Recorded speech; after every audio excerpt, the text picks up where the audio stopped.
Vous savez, des fois, ces histoires d'amour me font rire parce qu'à la base, c'était juste deux personnes qui s'aiment, qui arrivaient à corriger leurs imperfections, puis cheminer là-bas et advienne que pourra. Maintenant, c'est devenu un champ de guerre. Pourquoi? Aujourd'hui, j'aimerais qu'on parle des relations toxiques. Oui, oui, c'est un sujet qu'on n'aborde pas tous les jours, à part quand il y a des drames qui arrivent.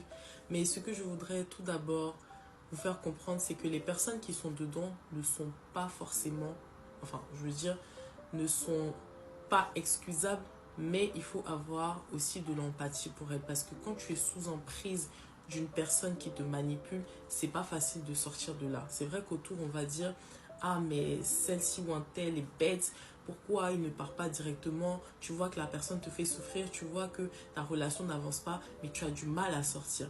Bien, moi, à mon niveau, je pense que les gens qui sont actuellement dans des relations toxiques ne le savent pas vraiment. Pourquoi je dis ça? Il y a beaucoup de personnes qui savent que leur relation n'est pas saine, mais pour l'amour et la connexion, enfin, ce qui se passe à l'intérieur d'eux, il n'y a que eux qui peuvent le comprendre. Donc si tu viens avec tous tes conseils, déballer un speech pendant des heures, dire à cette copine ou à cet ami, non, faut laisser celui-là ou celui-là, il ou elle va pas t'écouter parce qu'il est sous emprise. Tant que cette personne-là n'a pas pris la décision d'elle-même de partir, tout ce que tu vas lui dire, ça va pas fonctionner. Après, c'est toujours mieux de prévenir que guérir. Ça, c'est vrai. Parce qu'il y a des personnes aussi, tu vas leur dire, ils auront tous les drapeaux rouges en face d'eux, mais ils vont quand même rester. Bah, dans ces cas-là, au moins toi, tu as prévenu, mais tu peux enlever tes pieds dedans, tu ne te sentiras pas coupable. Mais pour ceux qui le voient et qui persistent à rester, eux-mêmes, ils cherchent leur mort. Alors, dans ces cas-là, j'aimerais vous demander, à vous là, est-ce que vous attendez qu'on vous tue ou bien je ne sais pas?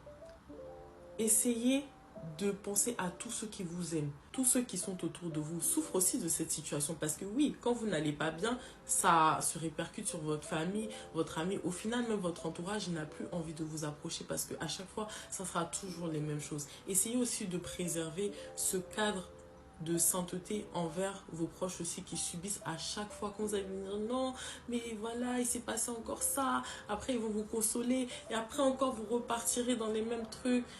Au final vous vous retrouverez seul dans cette situation.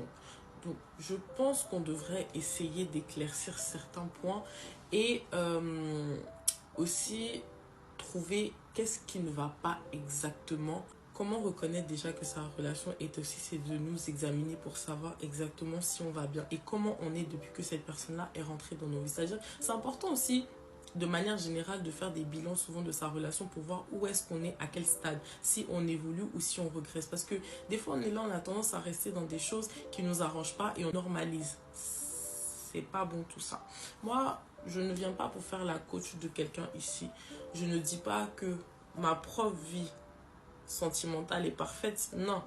Simplement, je trouve que quand il y a des extrémités, il faut savoir dire stop. Poser des limites là où il faut. Parce que ces trucs-là de fuis-moi, je te suis-moi, je te fuis, le truc de qui va faire plus mal à l'autre, la guerre de l'ego, tout ça, c'est quoi? Et puis vous qui avez des problèmes de gestion émotionnelle, réglez d'abord votre intérieur avant de chercher à vous mettre en couple parce que vous allez abîmer les enfants des gens.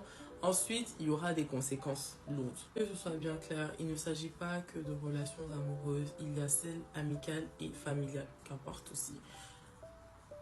À un moment, quand quelqu'un vous fatigue, ne regardez pas parce que c'est un tel, fuyez.